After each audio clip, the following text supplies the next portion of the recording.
The front door was still closing behind me when my brother said, "You're home now, so stop dragging it out and make something to eat." I had one hand on the wall and the other pressed over the bandage under my sweatshirt. I had been discharged less than an hour earlier. I still had the hospital wristband on, and the smell of antiseptic was on my skin. I remember the hallway light looking too bright, the apartment feeling too warm, and the sound of the TV coming from the living room like it was any other night. For a second, I almost answered the way I used to. Not with anger. Not even with words. Just that old reflex of making myself smaller so the moment would pass. But someone had walked in behind me carrying the overnight bag I had been too weak to lift on my own.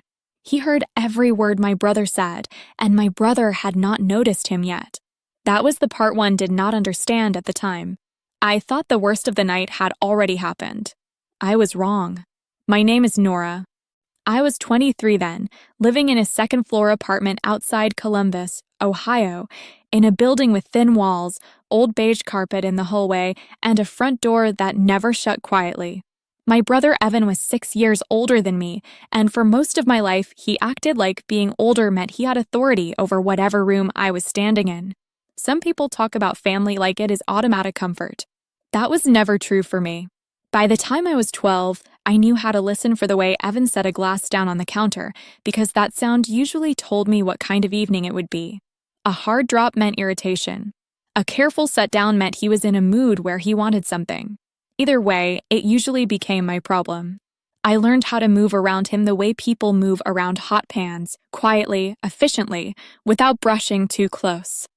At 15, I was packing school lunches and doing laundry while he explained to anyone who asked that I was better at house stuff anyway.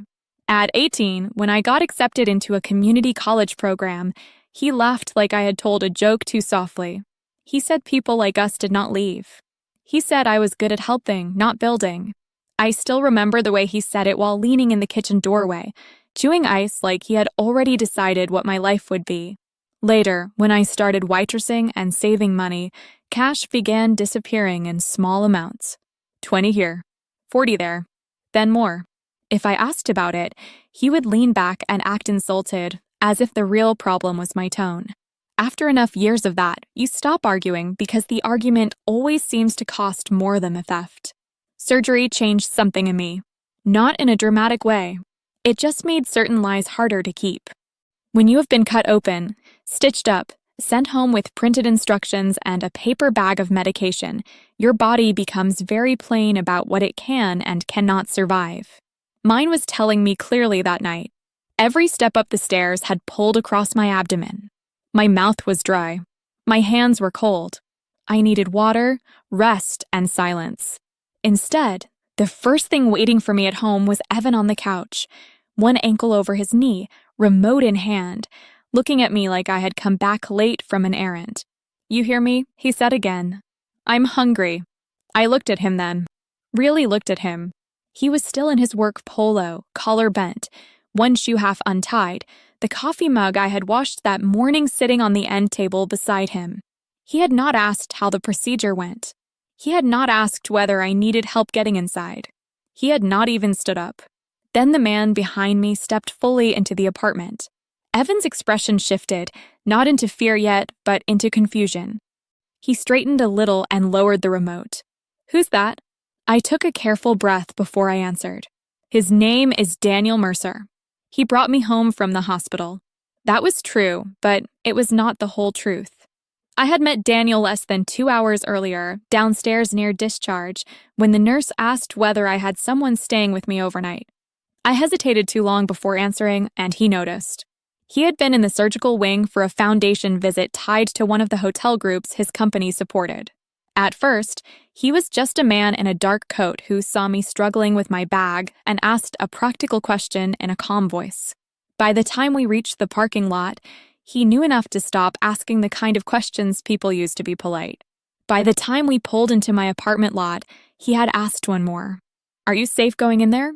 I remember looking at the dashboard lights, then out at the wet pavement under the parking lot lamps. I gave him the same answer I had given myself for years. "I'll manage," I said. He was quiet for a moment after that. Then he turned off the car, picked up my bag, and said, "All right." I'm walking you to the door. Then I opened the apartment and Evan spoke. And after that, everything began to change. Daniel closed the door quietly behind us and set my overnight bag near the entry table. That small courtesy stood out to me because Evan never set anything down quietly. He dropped things. Cabinet doors, shoes, keys, his own moods. The apartment still smelled faintly like the garlic pasta I had cooked the night before surgery, so he would have something to reheat while I was gone. Apparently, that had not stopped him from deciding I owed him dinner the minute I came home. Evan stood up slowly and looked Daniel over with the quick, hostile assessment he used on any man he thought might matter more than he did. I didn't ask for a babysitter, he said. Daniel kept his coat on. He did not step closer. He did not raise his voice. That's good, he said. I wasn't asked to supervise you. I felt something inside me go still at that. Not triumphant. Not relieved yet. Just still. Because I was not used to anyone answering Evan without first adjusting themselves around him. Evan gave a short laugh, but it sounded thin. This is family. Whatever you think you heard, it's none of your business. I stayed near the wall because standing upright for too long made my stomach pull. The lamp by the couch was on. The TV was still glowing blue in the corner. A half-folded blanket was on the armrest where Evan always left it, as if the whole room belonged to his comfort by default. Daniel glanced at me before he answered. A woman just out of surgery walked through that door and was told to cook. I don't think that becomes respectable because you used the word family. The room went quiet after that. Evan hated quiet when it was not his own. He filled it fast. You don't know anything about her, he said. She likes acting helpless when it suits her. I almost answered. Then I didn't. I was tired enough to tell the truth more plainly than usual, and tired enough not to waste it too early. Daniel turned toward me instead. Nora, he said, is your name on this apartment? That question landed harder than Evan's voice had. Yes, I said. Primary leaseholder. Evan cut in right away. That doesn't mean anything. I cover plenty around here. It was almost automatic, the way he said it. Not even a lie built for this moment. Just one of the old ones, already polished from use. I looked at him. No, you don't. He blinked once. I do not think he expected me to say it so simply. The truth was not complicated. My aunt had helped me apply for the place after my credit finally recovered from a loan Evan had once convinced me to co-sign. I had paid the deposit. I paid most of the rent. Utilities came from my account more often than not. When he was short, which was often, I covered gaps and he called it temporary. When he paid anything at all, he described it as saving me. He had been repeating that version for years, to relatives, neighbors, even the property office. Daniel must have heard something in the way I said those 3 words, because he nodded once like he had just confirmed a piece of a larger picture. Before anyone could say more, there was a knock at the door. Not loud. 2 quick taps, then a pause, then one more. I already knew who it was. Earlier, while I was still in recovery, a nurse had stepped out to bring paperwork, and I used those 30 seconds alone to send a text with shaky fingers to the only person who never told me to calm down before hearing the facts. Are you home tonight? I may need you. Her name was Leah. We had worked together at a restaurant a few years earlier. She remembered details the way some people remember songs. Dates, amounts, exact wording. If I mentioned something once, she kept it. Not to hold it over me. Just because she listened carefully. When I opened the door, she was standing there in jeans and a gray sweatshirt, holding a grocery bag in one hand and a slim file folder in the other. I could smell chicken broth before she even stepped inside. Her eyes went to my face first, then to the bandage under my sweatshirt, then past me to Evan. The change in her expression was immediate and very controlled. I brought soup, she said to me. Then she looked at Evan and added, and I brought the copies. Evan straightened. Copies of what? Leah stepped in and shut the door with the back of her heel. Bank transfers. Rent receipts. Utility confirmations. A few screenshots you'll probably recognize. I watched his face carefully then. That was the first real shift. Not anger. Calculation. Because the problem for Evan was never conscience. It was records. Leah set the grocery bag on the kitchen counter. The broth smell warmed the air. Steam had already started fogging the inside lid of the container. Something about that made the whole moment feel even stranger. My body needed rest. My apartment needed order. And standing in the middle of it was my brother, beginning to understand that the story he had told for years might not survive paper. Daniel did not say anything. He only moved one dining chair back a few inches from me, a quiet, practical gesture, as if the next thing that mattered was making sure I sat down before I fell down. I lowered myself carefully into the chair, one hand over my abdomen. Then Leah opened the folder. Leah did not rush. That mattered because Evan always counted on speed. Confusion. Pressure. People talking over each other until the point got lost, and he could slide into whatever version of events helped him most. Leah was the opposite. She opened the folder, took out 3 clipped stacks, and laid them on the table one at a time like she was setting down place cards. The kitchen light was too bright. I could hear the refrigerator humming behind us and the soft tick from the cheap wall clock over the stove. My prescription bottle was still in my coat pocket. I remember thinking I should have taken the next dose already, but I wanted my head clear. These are the transfer records from Nora's checking account for the last 11 months, Leah said. She tapped the first stack. These are rent ledger screenshots from the tenant portal. She tapped the second. And these, she said, resting her fingers on the last set of papers, are the utility payments and account confirmations tied to her email and bank card. Evan gave a dismissive laugh. So what? She pays bills. People pay bills. Leah looked at him. Yes, that's the point. Daniel remained standing near the end of the table, hands loose at his sides, saying nothing. He had the kind of stillness that makes noise sound cheap around it. Evan noticed that too. He kept glancing at him, then back at Leah, like he could not decide which problem to push first. I looked down at the papers. I knew most of what was in them, but it felt different seeing my own life reduced to proof. Rows of dates. Payment confirmations. Partial transfers. Repeated shortages. The pattern looked cleaner on paper than it ever had in my head. Leah pulled out one sheet and turned it toward me first. Start here, she said. It was my surgery savings. Not the account itself, but a line-by-line summary she had built from the transfers I sent into it and the withdrawals that followed. Small amounts, mostly. $80. $120. $55. Then more. Never enough all at once to trigger panic immediately. Just enough to keep me uncertain. I had noticed the money disappearing months earlier, but uncertainty is powerful when you are already tired. You tell yourself you miscounted. You forgot a purchase. A fee posted late. A transfer is still pending. After a while, self-doubt becomes cheaper than the full truth. Leah pointed to 3 highlighted lines. These all routed back through the same linked device authorization, she said. Not your phone. Not your laptop. Evan scoffed. You sound ridiculous. She ignored him. One payment went to a sports betting app. One covered a past-due card balance. One transfer landed in the same account that received the reimbursement from Nora's utility split the next morning. That was when I felt it. Not shock. I had lived with suspicion too long for shock. It was something closer to recognition. The quiet click when a thought you have been carrying half-formed finally finds its shape. I thought about the nights Evan came home irritable and overly casual, opening cupboards, asking whether I had moved money around, asking strange questions about billing cycles.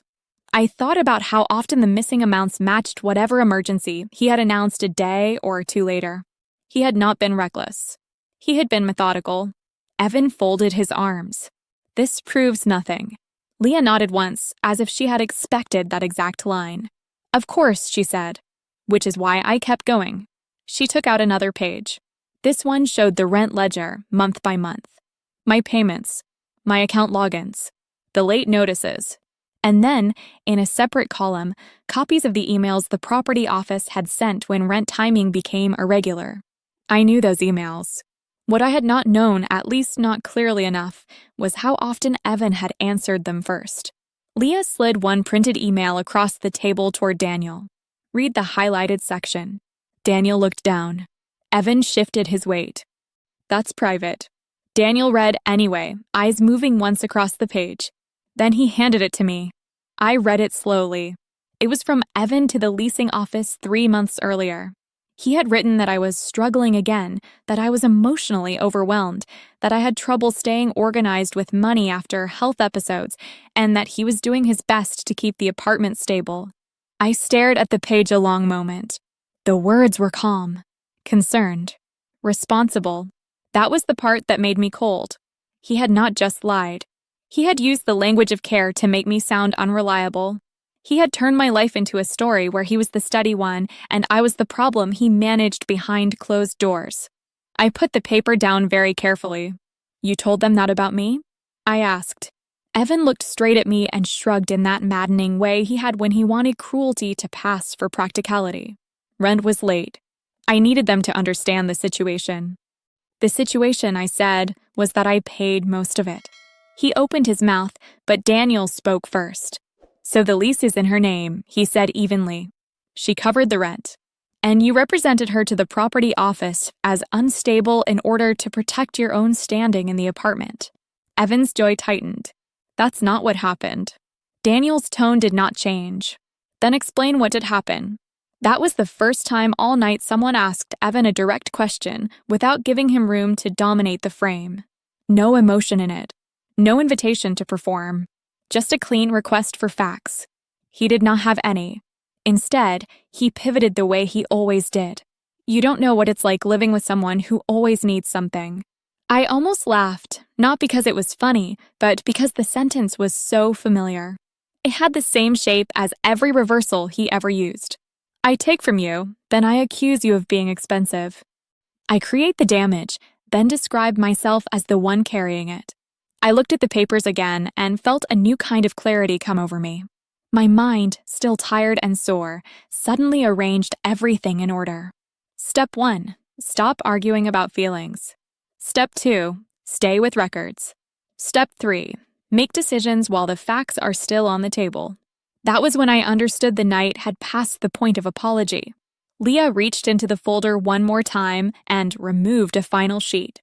"I wasn't sure whether to bring this," she said. Evan's face changed before I even saw it. That told me enough. "What is it?" I asked. Leah looked at me first, making sure I wanted the answer. Then she placed the page on the table between us. "It's a notice from his employer," she said. "Predisciplinary review. Procurement irregularity. Internal audit pending." The apartment went so quiet I could hear someone walking down the hallway outside. Daniel looked down at the page. Then he lifted his eyes to Evan. Evan saw Daniel read the notice, and something in him shifted from irritation to real concern. Until then, he had still been trying to control the room. He had been bluffing, interrupting, reframing. But that page changed the proportions of the night. It was no longer just me, a friend, and an argument inside an apartment. There was now a workplace issue attached to his name, and Daniel was no longer simply the man who had walked me in from the parking lot. Evan looked from the page to Daniel and said, "What exactly do you do?" Daniel folded the notice once and set it on the table. "I oversee Mercer Lodging Group." The words were plain, but I saw the recognition hit Evan a second later. Not because he knew Daniel personally. People like Evan rarely paid attention upward unless they had to. But he knew the company. He had mentioned it before. One of its downtown properties had just absorbed the hotel where he worked under a management transition. He had spent weeks talking about what it might mean for promotions, budgets, staffing changes. For the first time that night, he looked uncertain in a way he could not hide. "You're with Mercer?" he asked. Daniel nodded once. "Yes." Leah said nothing. I said nothing. The room did not need help. Evan gave a dry laugh, but it landed badly. "So this is what now? Some kind of inspection?" "No," Daniel said. "This is still a private residence. Your problem is that you chose to behave this way in front of people who can recognize patterns." That sentence stayed with me. Recognize patterns. Because that was exactly what I had been unable to do cleanly while living inside it. Day to day, Evan made everything feel isolated. One missing transfer, one landlord email, one insult, one demand, one threat disguised as frustration. But laid side by side, the pattern was obvious. Financial manipulation, intimidation, dependency dressed up as sacrifice. Evan tried another direction. You have no right to interfere in family matters. I answered before Daniel could. This stopped being private when you started using my name, my bank account, and my lease. My voice was quiet, but I heard the difference in it myself. No shaking, no apology built into the sentence. Just a fact. Evan turned toward me sharply. You think those papers make you look good? You think anyone cares who paid what when I'm the one who kept this place together? I looked at the table, then at him. The records say otherwise. He stepped closer, not enough to touch me, but enough that my body remembered old things before my mind did. My shoulders tightened. My hand moved instinctively toward my abdomen. Daniel noticed. So did Leah. That was when I made myself slow down inside. Step 1, do not match his speed. Step 2, answer only what matters. Step 3, put everything in systems, not emotion. I rested my palm flat on the table and said, here is what matters. My name is on the lease. The payments came from my account. The missing surgery money can be traced. The emails to the property office can be printed. That is the situation. Leah reached into the folder and placed another page in front of me. And this, she said, is the tenant renewal. I stared at it. I had signed the renewal digitally 6 weeks earlier with help from my aunt, after one especially bad night when Evan had punched the wall beside the kitchen doorway because I would not transfer him more money. I remember sitting in my car afterward in the grocery store parking lot, engine off, phone glowing in my hand while my aunt said, very calmly, you need options before you need courage. She had helped me make sure the next term would remain in my name alone. I had not told Evan. At the time, I think I believed I was only being careful. Sitting there at the table, I realized I had been preparing. I slid the renewal toward Daniel. Then I looked at Evan. You told people this apartment depended on you, I said. It doesn't. He stared at me, then at the page, then back at me again as if language itself had become unreliable. Leah uncapped a pen and made a small notation on one of her copies. That tiny administrative sound, just pen on paper, seemed to irritate him more than anything else. Chaos he could work with. Documentation made him feel small. What are you writing? He snapped. The time, Leah said. And what was said? Daniel pulled out his phone then, glanced at something on the screen, and sent a short message. He did it so matter-of-factly that it took the drama out of the act completely, which somehow made it more serious. Evan noticed. Who are you texting? Building security, Daniel said. And one member of my legal team. No conclusions. Just documentation.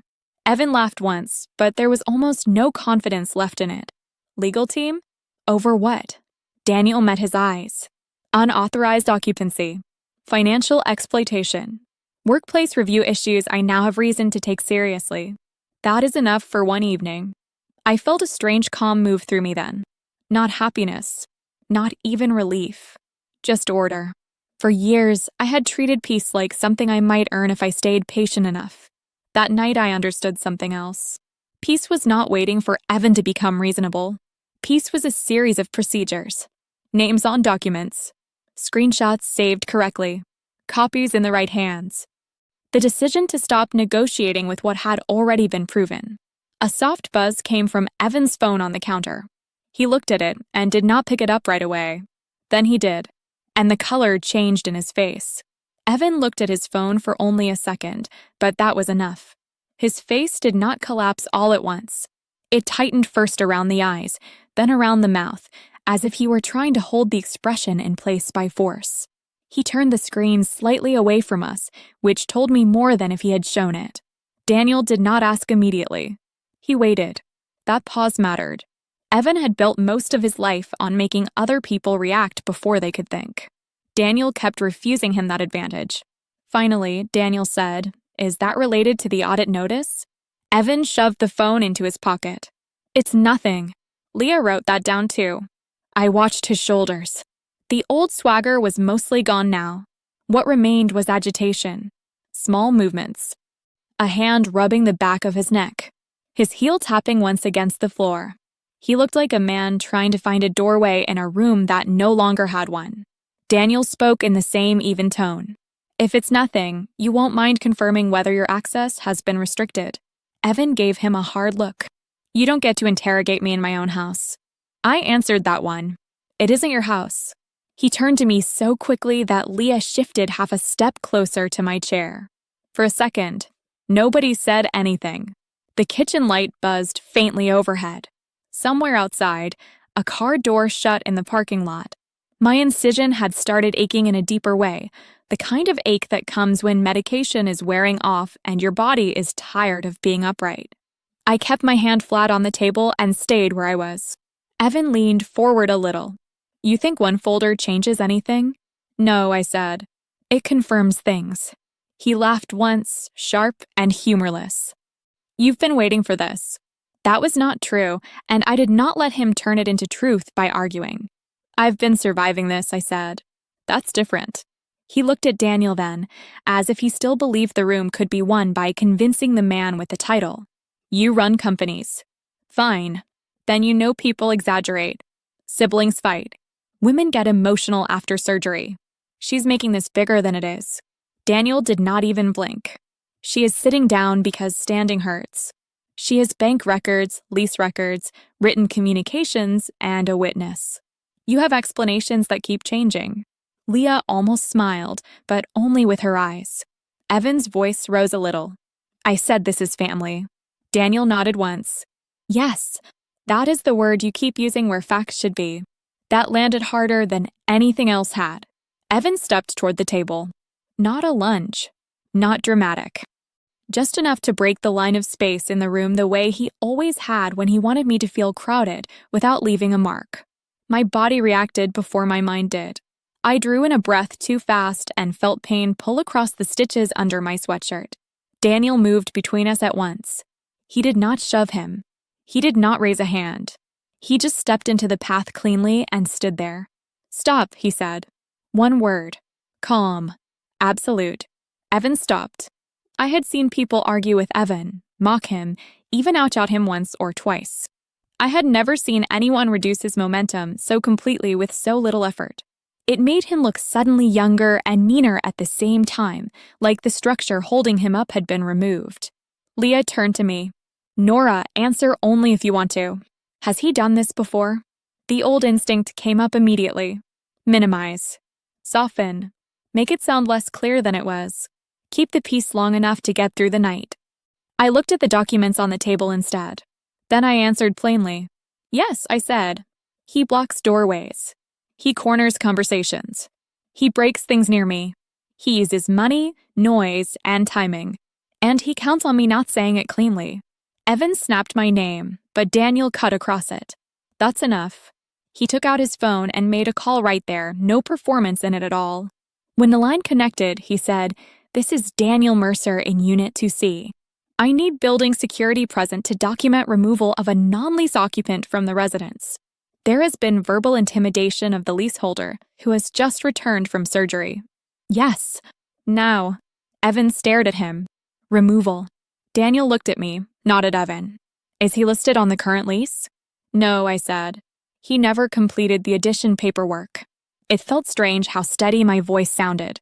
Evan looked at me like he was seeing a different person. Maybe he was. Or maybe I was just finally speaking without editing myself for his comfort. You can't put me out tonight, he said.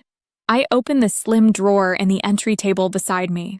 Inside were spare keys, old mail, a flashlight, and the folder my aunt had told me to keep where I could reach it quickly.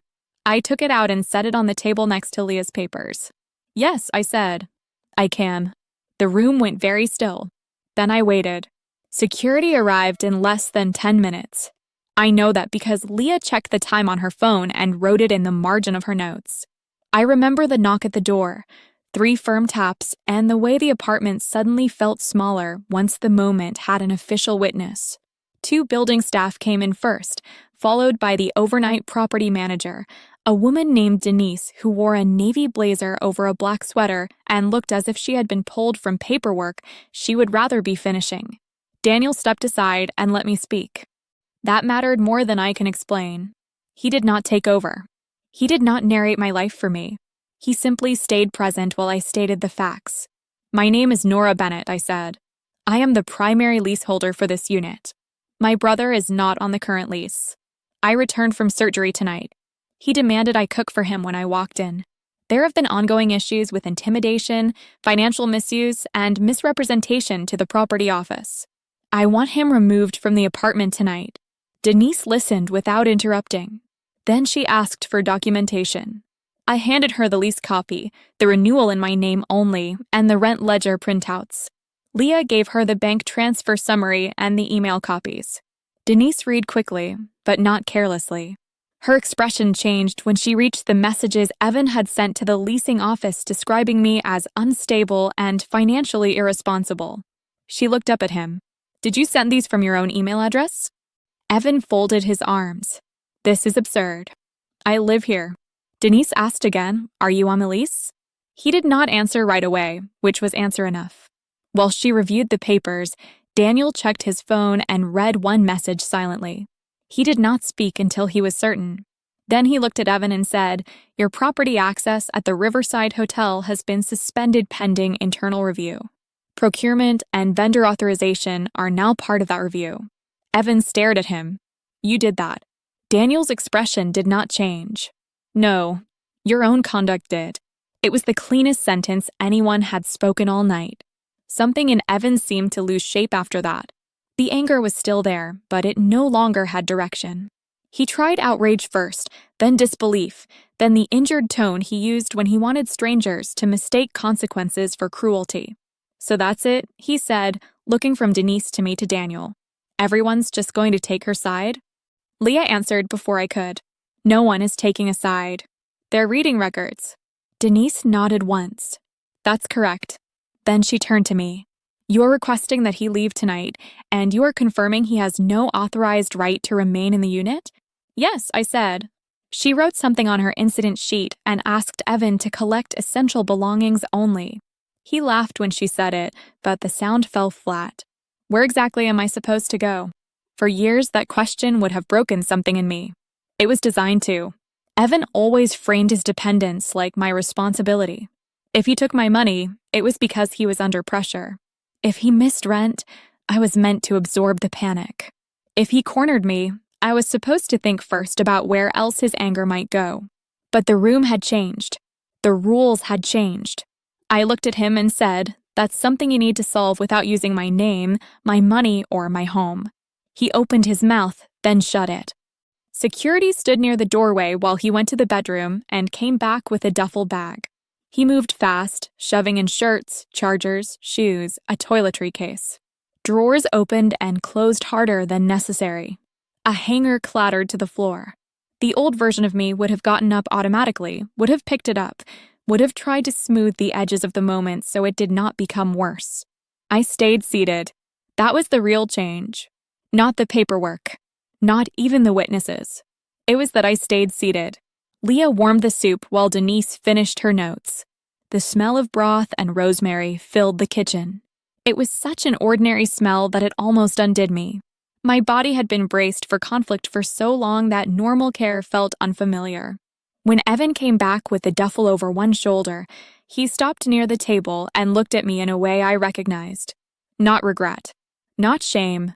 Just one last attempt to reach for an old lever. "I'm still your brother," he said quietly. I looked at him for a long moment. Then I said, "That is not a past you can keep using after everything else is gone." No one added to it. No one needed to. Denise walked him to the door with security beside him.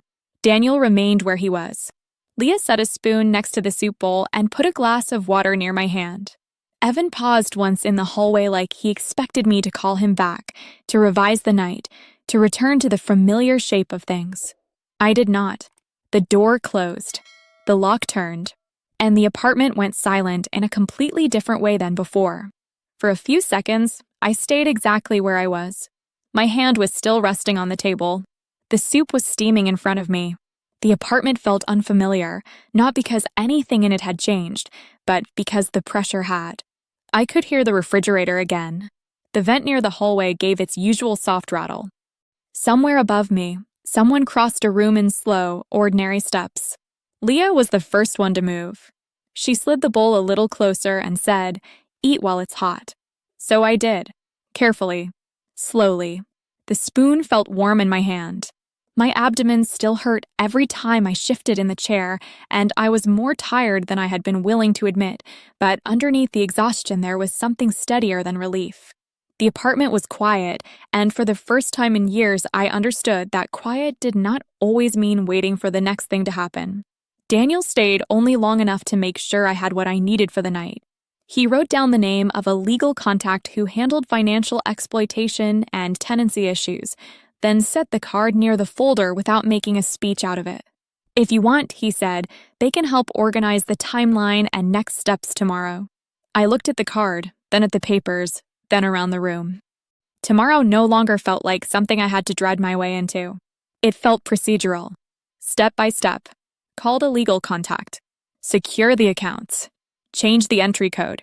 Forward the documentation. Follow through. Yes, I said. I want that. He nodded once. All right. Then he left the way he had entered the night, calm, practical, and without making himself the center of anything. Leah stayed. She rinsed the soup container, straightened the papers into neat stacks, and found an extra blanket for the couch. While she moved around the kitchen, I watched the apartment settle into itself. A mug in the drying rack, the dish towel hanging straight, my keys on the counter where I had left them. Nothing dramatic, just objects staying where I put them. Later, after I took my medication and changed the bandage the nurse had sent home with me, I stood in the bathroom doorway and looked at my face in the mirror. I looked tired, paler than usual. The tape marks were still faintly visible on my skin, and there was a heaviness around my eyes that told the truth about the day. But I also looked clearer. That was the word that came to me. Clearer. Not stronger in some loud, cinematic way. Not transformed. Just no longer divided against myself. The next morning, the first thing I did was put the phone face down and make tea before checking messages. That may sound small, but it mattered. It was the first morning in a long time that did not begin with me bracing. While the kettle heated, light came in through the blinds in thin bands across the counter. The apartment smelled faintly of broth, dish soap, and peppermint tea. I stood there with one hand around the edge of the counter and let the room stay quiet. Then I started. I called the legal contact. I changed passwords and recovery emails. I sent the landlord the renewal copy and a concise written summary. I transferred the remaining funds into a new account Evan had never seen. By noon, the pieces were already moving without him. A few days later, I learned his job suspension had turned into termination after the audit expanded. There would be a repayment review on my side too, and possibly more after that.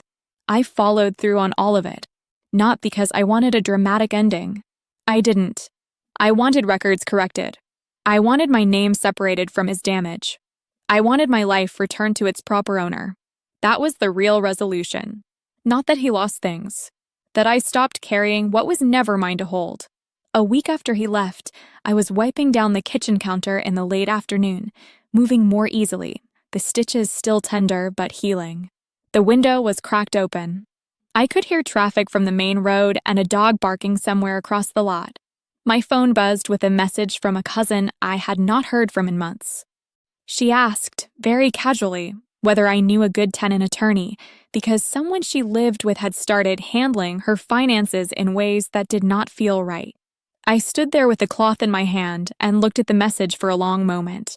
Then I replied that yes, I did, and thus she should save everything. If this story stayed with you, gently tap like and subscribe. In the comments, tell me which city you're watching from and what time it is there right now. And when you're ready, 2 more popular stories will be waiting for you next.